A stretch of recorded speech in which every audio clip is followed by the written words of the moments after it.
या चॅनलमध्ये मी अभिषेक आपलं सहर्ष स्वागत करत आहे. विद्यार्थी मित्रांनो, आजच्या व्हिडिओमध्ये आपण राष्ट्रीय आरोग्य अभियान पुणे येथे विविध पदांच्या एकूण 68 जागांसाठी पात्र उमेदवारांकडून अर्ज मागवण्यात येत आहेत आणि अर्ज करण्याचा जो अंतिम दिनांक आहे तो 28 जानेवारी 2025 आहे. त्यामुळे 28 जानेवारी 2025 पर्यंत आपण अर्ज करू शकता.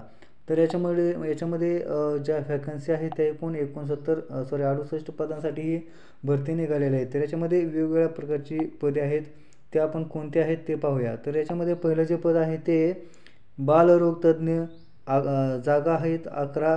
त्याच्यानंतर दुसरं पद आहे ते प्रसूती तज्ज्ञ आणि स्त्रीरोगतज्ञ, एकूण 12 जागा आहेत. त्याच्यानंतर फिजिशियन वैद्यक 4 जागा आहेत. त्याच्यानंतर प्रसूती तज्ज्ञ आणि स्त्रीरोगतज्ञ 3 जागा आहेत. त्याच्यानंतर बालरोगतज्ञ 8 जागा, नेत्ररोगतज्ञ 10 जागा, त्वचारोगतज्ञ 6 जागा आहेत.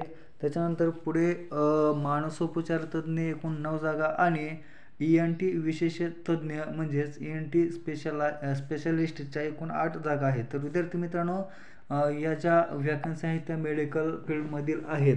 त्यामुळे ज्या विद्यार्थ्यांचं मेडिकल फील्डमध्ये एज्युकेशन झालेलं आहे त्यांच्यासाठी एक चांगली संधी आहे. तर या ज्या आपण वेगवेगळ्या वॅकन्सी पाहिल्या आहेत त्याच्यासाठी एज्युकेशन क्रायटेरिया काय आहे तो बघूया.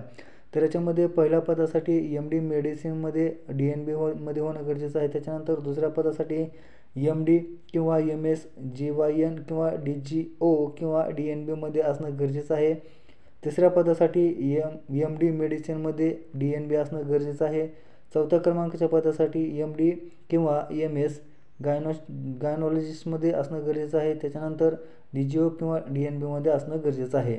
त्याच्यानंतर 5व्या क्रमांकाच्या पदासाठी MB पेडियाट्रिशियनमध्ये किंवा DCH किंवा DNB मध्ये असणं गरजेचं आहे. त्याच्यानंतर 6व्या क्रमांकाचं आपण जे पद पाहिलं त्याच्यासाठी MD ऑप्थोमॉलॉजिस्टमध्ये किंवा DOMS मध्ये असणं गरजेचं आहे. त्याच्यानंतर 7व्या क्रमांकाच्या पदासाठी MD स्किनमध्ये असणं गरजेचं आहे किंवा DVD किंवा DNB मध्ये. त्याच्यानंतर 8व्या क्रमांकाचं जे पद आहे त्यासाठी MD सायकोलॉजीमध्ये असणं गरजेचं आहे. त्याच्यानंतर DPD किंवा DNB मध्ये असणं गरजेचं आहे. त्याच्यानंतर पुढे 9व्या क्रमांकाचं जे पद पाहिलं त्याच्यासाठी MS ENT किंवा DORL किंवा DNB मध्ये असणं गरजेचं आहे. तर विद्यार्थी मित्रांनो, हा जो ॲप्लिकेशन फॉर्म आहे तो भरण्यासाठी वयाची जी पात्रता आहे ती शासकीय अधिकारी असल्यास 70 वर्षापर्यंत असणार आहे. म्हणजे जे एक्स सर्व्हिसमॅन आहेत असे उमेदवारसुद्धा हे अर्ज करू शकतात आणि त्यांच्यासाठी वयाची अट 70 वर्षापर्यंत आहे. आणि याच्यामध्ये वेतनमान असणार आहे ते महाराष्ट्र शासनाच्या नियमानुसार असणार आहे आणि हा जॉब आहे तो पुणे या ठिकाणी करावा लागणार असणार आहे. तर हा जो ॲप्लिकेशन आहे तो ऑफलाईन पद्धतीने पाठवायचा आहे आणि ऑफलाईन पद्धतीने ॲप्लिकेशन पाठवण्यासाठी त्यांनी या ठिकाणी आपल्याला ॲप्लिकेशनचा पत्ता दिलेला आहे. तो म्हणजे integrated health and family welfare society for Pune municipal corporation, नवीन इमारत, कोविड वॉर रूम, 4था मजला, पुणे महानगरपालिका, पुणे 411-005. तर या ठिकाणी हा ॲप्लिकेशन भरायचा आहे, भरून सेंड करायचा आहे बाय पोस्टने. तर मित्रांनो, ही एक चांगली आपल्यासाठी संधी आहे.